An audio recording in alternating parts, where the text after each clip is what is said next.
Praise the Lord. ఈరోజు December 9వ తారీఖు 2024 సంవత్సరం సోమవారం. డిఫరెంట్ బైబిల్లో డిఫరెంట్ కొన్ని చెప్పి ముగిస్తాను, ఎక్కువ పెట్టను. అది ఒక భక్తుడిని, ఒక మంచివాడిని ఎవరైనా చంపాలి, తన్నాలి, అవమానించాలని వస్తే వాళ్ళు తవ్విన గోతిలో వాళ్లే పడతారు అంటానికి గుర్తు. నామాను మొర్దెకైని ఉరికొయ్య మీద చంపాలనుకున్నాడు, కానీ అదే ఉరికొయ్య మీద నామాను చచ్చిపోయాడు. అలాగే షడ్రక్, మేషక్, అబేద్నెగో వాళ్ళు ఎప్పుడు దేవునితో ఉంటారు, మండుతుంటారు.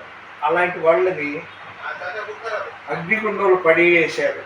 ఎవరు మహాబలవంతులు, మామూలు అగ్నిగుండం కాదు, 7 అంతలు వేడిమి గల అగ్నిగుండం. కానీ ఆ ముగ్గురు పడదోయబడ్డ వాళ్ళు చెక్కు చెదరకుండా ఉన్నారు. వాళ్ళతో దేవుడు గెలిపారు. డిఫరెంట్ చూడండి. ఈ మహాబలవంతులు అగ్నిగుండంలో పడేశారు భక్తుల్ని, వాళ్ళందరూ మిడతల్లాగా కాలి చచ్చిపోయారు. 2 డిఫరెన్స్. అంటే భక్తుడిని లేదా సేవకుడిని తన్నాలి, తిట్టాలి, అవమానించాలంటే అది అన్నమాట. అలాగే ఇంకొకటి, ఈ లోకాశలకి సేవకుడు లోబడకూడదు అంటే ఇంకొక చిన్న మాట్లాడి, అదేంటంటే యోసేపు పోతిఫేరు ఆస్తుల మీద అధికారిగా ఉన్నాడు. కుర్రోడు, వయసు కుర్రోడు. కానీ అతని భార్య ఒక సెకండ్, పోతిఫేరు భార్య ఇక్కడ ఎవ్వరు లేరు, మనం ఏం చేసినా కూడా ఎవ్వరు చూడట్లేదు. కమాండ్ అని వెల్కమ్ చెప్పింది. అతను పెళ్లి కాని తప్పు, నేను అలాంటివి చేయకూడదు. కీర్తన 4:4 భయము నుండి పాపం చేయకూడదు అని ఉంది. అంత నీతిగా నిజాయితీగా ఉన్నాడు కాబట్టి అతను అంచెలంచెలుగా ఎదిగాడు. ఈ మాటలు ఎందుకు చెప్తున్నానంటే డిఫరెంట్ బైబిల్లో ఉంటుంది. నిన్ను సంతానాన్ని వచ్చినవాడు వాడే తన్నించుకుంటాడు.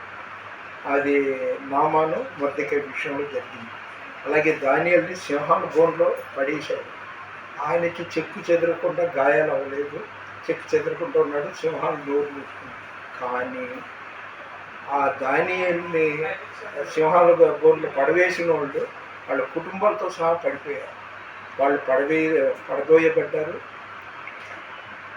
ఇంత ఎముక కూడా పౌడర్ చేసి తినేసినది ఆ సింహాలు. నేను కట్టు కథ పెట్టకథ కాదు, ఇది పరిశుద్ధ గ్రంథంలోని మాట. కాబట్టి దైవ సేవకుడికి యాంటీగా మనం ఎవరైనా, అతను ఒకవేళ చెడ్డోడు అనుకో, లేదా మనకు ఎక్కడో బీడి కలుస్తున్నాడు అనుకో, అతని లెక్కలో అతను దేవుడికి చూపించుకుంటాడు. కాబట్టి దేవుని సేవ, అతను ఎప్పుడు అగ్నితో ఉంటాడు, దహించి అగ్ని అయి ఉన్న దేవునితో. మీరు ఎవరైనా సరే దేవుడిని సేవకుడిని తూలమాకండి. హాస్య చతురత్వ ఇవి కామెడీలు మాట్లాడమాకండి. దేవుని సేవ అంత పవర్ఫుల్. నేను కేవలం 4 ముక్కలు చెప్పాను. నామాను మొర్దెకై రక్షింపబడ్డాడు. నామానేమో అతన్ని ఉరికొయ్య మీద ఎక్కించాలనుకున్నాడు. అలాగే షడ్రక్, మేషక్, అబేద్నెగో వాళ్ళని అగ్నిలో పడేశారు. వాళ్ళు చచ్చారు, వీళ్ళు చెక్కు చెదరకుండా బయటకు వచ్చారు. అతను తప్పు చేసే పరిస్థితి ఉండి కూడా నిప్పులాగా ఉన్నాడు. దేవుడు అతన్ని తన సేవకుడిగా ఇచ్చేశాడు. కాబట్టి సేవకుడు వాళ్ళు దేవుడితో ఉండాలి, అబద్ధాలు చెప్పకూడదు, వీలైనంత ఎక్కువగా లోకాచరణని మర్చిపోవాలి. అలాంటి పరిస్థితుల్లో దైవ సేవకుడు వర్ధిల్లుతాడు అన్నట్టు ఒక మాట చెప్పి ముగిస్తాను.